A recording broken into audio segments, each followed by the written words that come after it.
গত পর্বে আমরা দেখেছিলাম শেংমিয়ান ডাক্তারের কাছে এসে জানতে পারে যে ও প্রেগনেন্ট, যেটা শুনে ও অনেক খুশি হয়।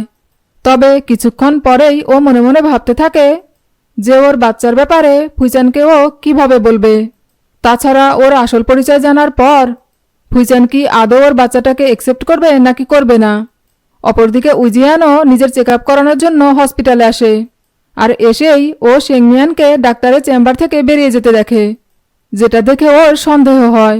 আর তাই ও ডাক্তারের চেম্বারে ঢুকে ডাক্তারকে জিজ্ঞেস করে যে একটু আগে আপনার চেম্বার থেকে যে মেয়েটি বেরিয়ে গেল আমি তার ছোট বোন, কিন্তু আপনার এখান থেকে বেরিয়ে যাওয়ার সময় আমার বোনকে একটু চিন্তিত মনে হলো।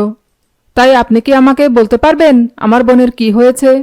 এতে ডাক্তার বলে আপনার বোন শেংমিয়ান প্রেগনেন্ট, পারলে আপনি আপনার বোনের একটু খেয়াল রাখবেন। তখন উজিয়ান বলে ঠিক আছে, এই বলেই চেম্বার থেকে বেরিয়ে যায়।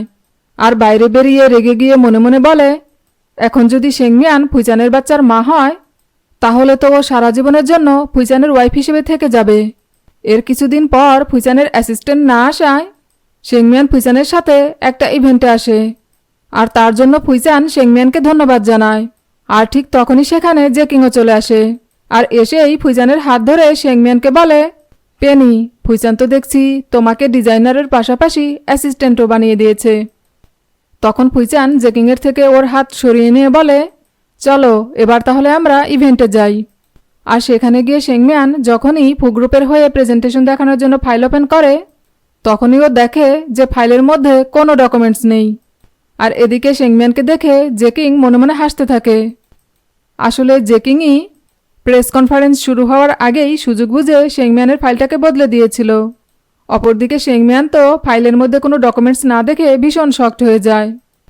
তবেও পরিস্থিতি সামাল দিতে কোনো ডকুমেন্টস ছাড়াই ওদের নতুন প্রোডাক্ট সম্পর্কে স্পিচ দিতে থাকে, যেটা শুনে সবাই ভীষণ খুশি হয়। আর ফুইচান শেংমিয়ানের পাশে গিয়ে দাঁড়ায়। আর তখনই শেংমিয়ান অসুস্থ ফিল করলে সেখান থেকে চলে যায়। আর ওয়াশরুমে গিয়ে মনে মনে বলে এবার আমি ফুইচানকে আমাদের সন্তানের ব্যাপারে সত্যিটা বলে দেব। আর তখনই সেখানে জেকিং চলে আসে, আর এসেই শেংমিয়ানকে বলে পেনি, তোমার শুধু শুধু ফুইচানকে সিডিউস করে কোনো লাভ হবে না, কারণ এতে তোমাকে সারা জীবন ওর মিস্ট্রেস হয়েই থাকতে হবে। এতে শেংমিয়ান বলে আমি জানি ফুইচান বিবাহিত, কিন্তু আমার তো মনে হচ্ছে তুমিই বরং সারা জীবন ফুইচানের মিস্ট্রেস হয়ে থাকার জন্য উঠে পড়ে লেগেছ। এই বলেই সেখান থেকে চলে যায়। এরপর জেকিং যখন ইভেন্ট থেকে বেরিয়ে যেতে লাগে তখনই সেখানে উজিয়ান চলে আসে, আর এসেই জেকিংকে একটা থাপ্পড় মারে আর বলে শেংমিয়ান হলো আমার বোন আর ফুইচান হলো আমার ব্রাদার ইন ল। তোমার তো লজ্জা থাকা উচিত যে তুমি জেনে শুনে একজন বিবাহিত পুরুষের পেছনে আঠার মতো লেগে আছো। তখন জেকিং বলে প্রেস কনফারেন্সে গিয়ে দেখে আসো যে কে তোমার বোনের হাজব্যান্ডকে সিডিউস করছে।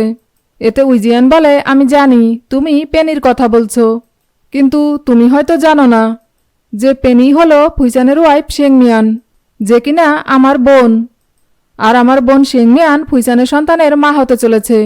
যেটা শুনে জেকিং ভীষণ শকড হয়ে যায় আর বলে এসব তুমি কি বলছো? তখন উজিয়ান বলে আমার বোন প্রেগনেন্ট, আর আমি কিছুতেই তোমাকে আমার বোন আর আমার বোনের হাজব্যান্ডকে আলাদা করতে দেব না। এই বলেই সেখান থেকে চলে যায়।